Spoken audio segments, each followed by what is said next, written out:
I used to actually study abroad in Akita. What's like studying abroad in Japan? Can you tell a little bit? ちなみにどういう風に独学を進めていったんですか？なんか例えば YouTube を見るとか映画を見るとかあると思うんですけど、ファザン君の場合はどうだったんですか？そうですね。まあいろいろありますけど、まあ最初は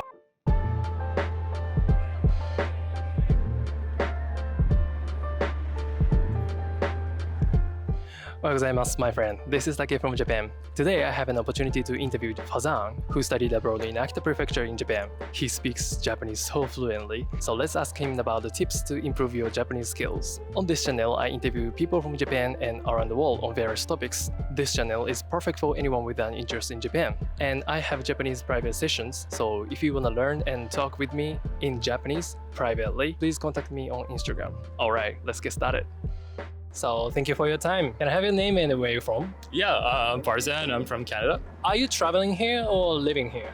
I'm just traveling. I'm here for 2 weeks, just for like some sightseeing with friends.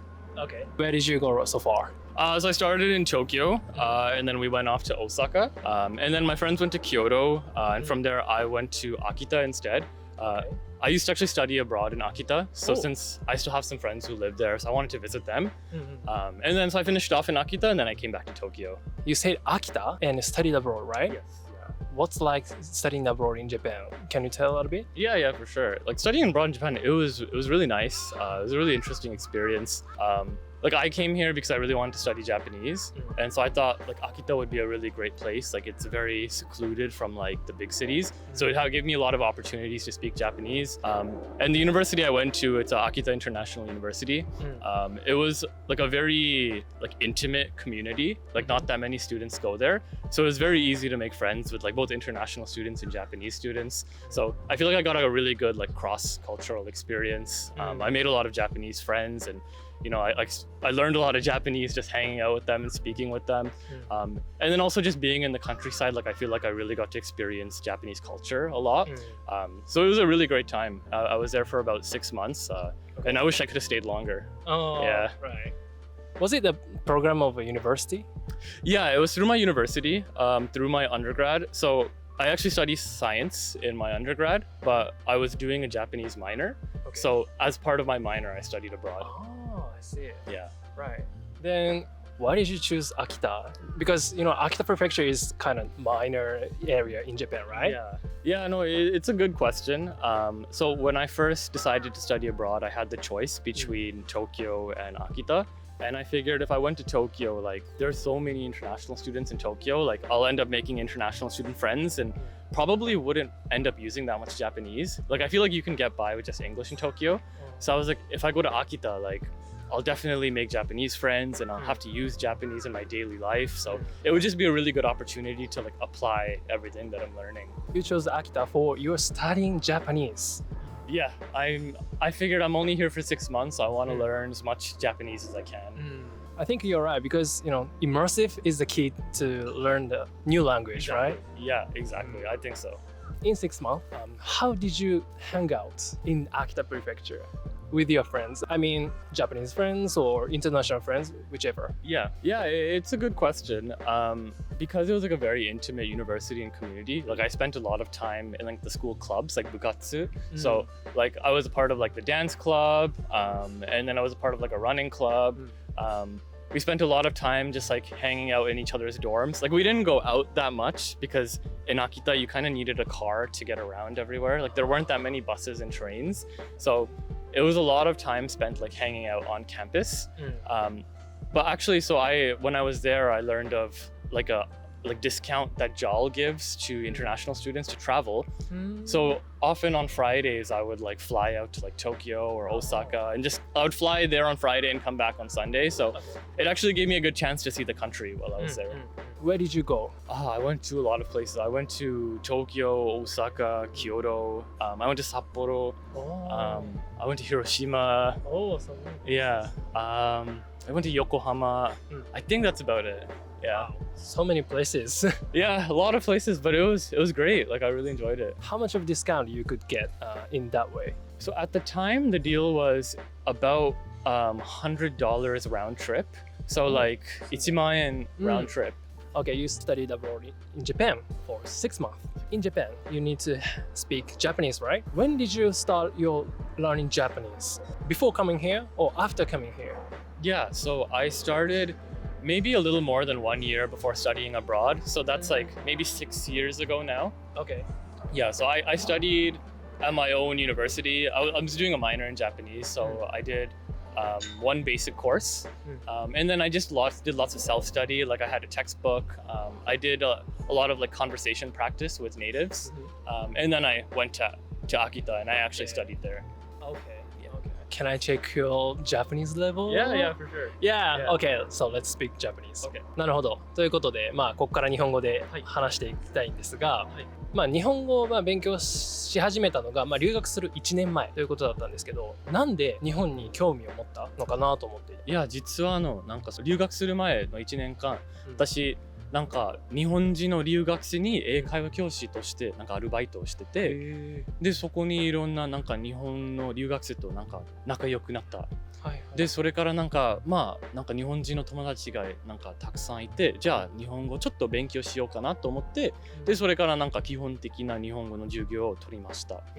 でそれからなんか本当に日本語の勉強になんか夢中になった。なんかめっちゃ楽しかった。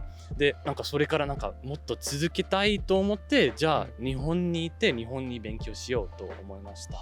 ちなみにどういうふうに独学を進めていったんですか？なんか例えば YouTube を見るとか映画を見るとかあると思うんですけど、ファザン君の場合はどうだったんですか？そうですね、いろいろありますけど、最初はなんかその大学になんか基本的な授業を取りました。でそれからなんかいろんななんか言語交換アプリがありますよね。でそういうアプリ使ってなんかいつもなんかネイティブとなんか英語と日本語をなんか交換してなんか会話を練習しました。でそれからなんかほとんどのなんか文法とか新しい単語を勉強になりました。で他はもちろんなんか教科書とかを読んだり、YouTube ビデオもなんか見たりしました。個人的な疑問なんですけど、アプリって結構使えるんですか？結構使えると思います。もちろんなんか本当に初心者だったらちょっと難しいと思います。なんか会話が進まないといけないので、なんか絶対基本的な日本語とかがなんか必要と思います。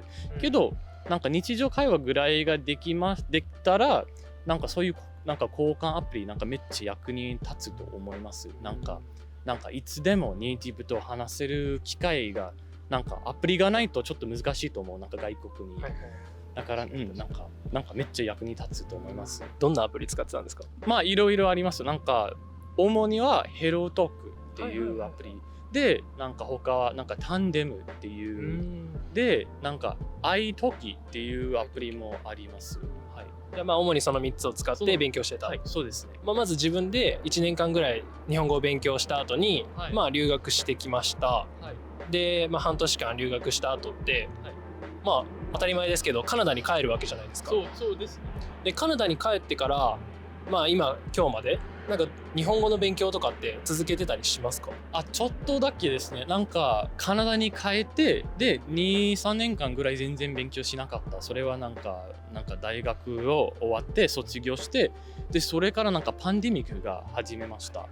でなんかそれからなんか結構時間がなんかめっちゃ暇になってしまって、なんか外に行けないこととかがあって、でそれからじゃあなんか日本語の能力試験のために勉強しようかな、なんかそんなになんか勉強する余裕が出てきて、なんかそういうチャンスでなんか合格しようと思って勉強しました。でそこにちょっとなんかそのなんか試験のためにいろいろなんか単語とか文法とかを勉強して、で受けました、その試験。